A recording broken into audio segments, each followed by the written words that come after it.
Today we are going to read Chapter 1, Tangerina, from the book Elmer and the Dragon, the second series, written by Ruth Stiles Gannett.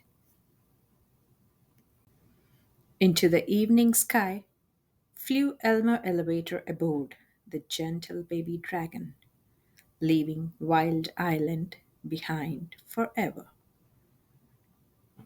Elmer, who was 9 years old, had just rescued the dragon from the ferocious animals who lived on the island. An old alley cat told him how the dragon had been hurt when he fell from a cloud onto the island, and how the wild animals had made him their miserable prisoner. Elmer, feeling sorry for the dragon and also hoping to fly on his back, had set off to the rescue. Now the dragon was free and happy and grateful, and he said, Elmer, you were wonderful to come all the way to Wild Island just to rescue me. I'll never be able to thank you enough. Oh, that's all right, said Elmer. Flying on your back makes all my trouble worthwhile. Then I'll take you on a trip. Where would you like to go? Everywhere, said Elmer. The trouble is that I ran away 10 days ago to rescue you, and I guess I ought to be getting home. Well, at least I can fly you there. That would be swell, said Elmer, peering over the dragon's side.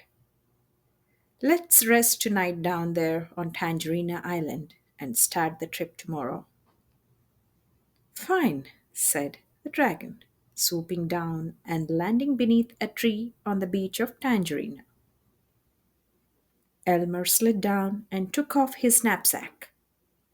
You're beautiful, he said, admiring the dragon's blue and yellow stripes, his red horn and eyes, his great long tail, and especially his golden colored wings shining in the faint moonlight. It's very kind of you to say so, said the dragon, suddenly feeling very hungry. What's there to eat around here?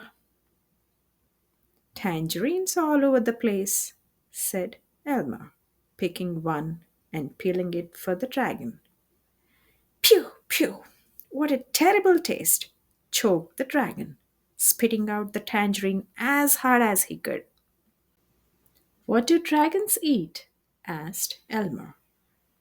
I used to enjoy the skunk cabbages and the ostrich ferns on Wild Island, but I don't see any here, said the dragon, looking anxiously up and down the empty beach.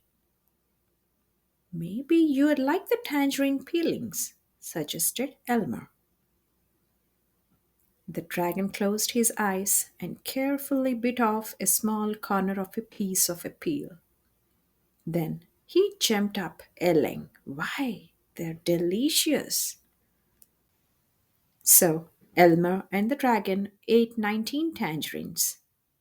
Elmer the insides and the dragon the peels. A chilly wind blew along the beach, and the dragon curled his great long tail around the boy to keep him warm. Good night, said Elmer, resting his head on his knapsack. I can't wait for the trip home tomorrow. Next morning, as the sun edged over the horizon, the dragon rubbed his eyes, stretched his wings, and yawned. My, but it's good to be free again. By the way, Elmer, where do you live? In Evergreen City near Evergreen Park on the coast of Popsicania, mumbled Elmer, who was already awake and eating tangerines. I hope you know how to get there, said the dragon. Don't you? Asked Elmer. No, don't you? Asked the dragon. No, said Elmer. You see, I came here in the bottom of a boat, and I couldn't see where I was going. The seagulls will know, said the dragon. They follow ships out to sea. I'll go ask one, said Elmer, suddenly remembering that it would be nice to be home for his father's birthday. He walked down to the water where a very old gull was blinking at the morning sun. Excuse me, said Elmer, but did you ever hear of Nevergreen City? Of course, croaked the very old gull. I lived there before I followed a ship to Tangerina, but I wouldn't dream of going back now. That's very interesting, said Elmer. But would you know how to go if you did want to? Certainly, answered the old gull, pointing his right wing toward the ocean. Just fly in exactly that direction until you get there. Elmer took out his compass and found that this direction was west northwest. Is it very far? Far? I should say so. Well, thanks a lot, said Elmer. I'm kind of worried, said the dragon. Suppose we never find it? We'll find it, all right, said Elmer, who was a tiny bit worried himself. The dragon ran along the beach, warming up his wings, while Elmer packed 69 tangerines, as many as his knapsack would hold.